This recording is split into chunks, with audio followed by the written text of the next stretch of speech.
Hello everyone, welcome back to my YouTube channel soft flash beauty. আজকে তোমাদের সাথে আমি আবার একটা মেকআপ লুক শেয়ার করছি, তো ভিডিওটা পুরোপুরি দেখো। ফার্স্টে এখানে আমি ডট এন্ড কির একটা ফেস ওয়াশ ইউজ করেছি। এই ফেস ওয়াশটা আমার কারেন্ট ফেভারিট, মানে আমি 3টে কি 4খানা টিউব পুরোপুরি ফিনিশ করেছি এটা একদম। তো ডট এন্ড কি কিন্তু আমার একটা ফেভারিট স্কিন কেয়ার ব্র্যান্ড, যেটা কোনো প্রোডাক্ট আজ অব্দি আমাকে ডিসঅ্যাপয়েন্ট করেনি। দেন এখানে আমি ইউজ করছি ডট এন্ড কির সানস্ক্রিন।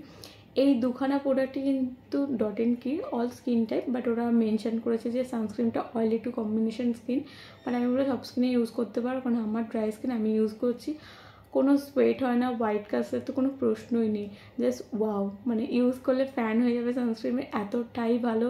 ওয়াটারমেলনের যে ভ্যারিয়েন্টটা আছে সানস্ক্রিনের।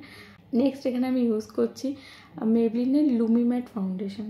আমি এই ফাউন্ডেশনটা যবে থেকে পারচেস করেছি তবে থেকে আমি কনসিলার ইউজ করি না, নাহলে আমার প্রত্যেকটা ভিডিওতে আমি কনসিলার দিয়েই মেকআপ করি।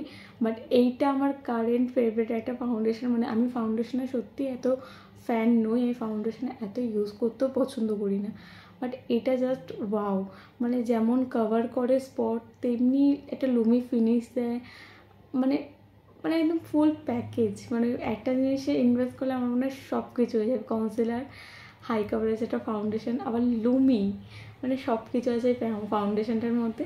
তো এটা আমি আমার টার্গেট এরিয়াগুলোতেই শুধু অ্যাপ্লাই করেছি, তারপর আমি একটা ফাউন্ডেশন ব্রাশ দিয়ে এটা পুরোপুরি প্লেন করে নিয়েছি। আর আন্ডার আইয়ের পোর্শনটাতে আমি কনসিলারটা ব্রাশ নিয়েছিলাম প্যাকের, তো ওটা দিয়ে আমি আন্ডার আইটা ব্লেন্ড করি যাতে কাভারেজটা ভালো হয়, মানে প্রোডাক্টটা চারপাশে স্প্রেড হয় না, একটা ভালো কাভারেজ পাবো বলে। তো এই ফাউন্ডেশনটা ইউজ করার পর তোমরা দেখবে যে আমার ডার্ক স্পটগুলো কিন্তু পুরোপুরি কাভার হয়নি, যেহেতু আমি একটা এভরিডে টাইপের লুক করছিলাম এখানে। তো এখানে আমি মানে অল্পই কভার করেছি যা ডার্ক স্পটগুলো। দেন এখানে আমি রিমেল কসমেটিক্সের একটা কম্প্যাক্ট পাউডার নিয়ে পুরো মেকআপটাকে সেট করে নিয়েছিলাম। তো এই কম্প্যাক্ট পাউডারটা আমি মানে ইউজ করি, কারণটা হচ্ছে এটা না সোয়েট হলে সোয়েটগুলো ওপর দিকে কারণ ভেসে থাকে, মানে ওয়াটারপ্রুফ কাইন্ড অফ বলা যায়, বাট আমি জানি না এটা সত্যি ওয়াটারপ্রুফ কিনা, বাট এটা কিন্তু সোয়েটটাকে খুব ভালো কন্ট্রোল করে। তারপর ইউজ করবো হচ্ছে ব্লাশার। এখানে আমি ব্লাশার ইউজ করছি ওয়েট অ্যান্ড ওয়াইল্ডের একটা ব্লাশার। নর্মালি আমি ব্লাশার খুব বেশি দিই, আর এভরিডে লুক তো একটু বেশি তো দেবই।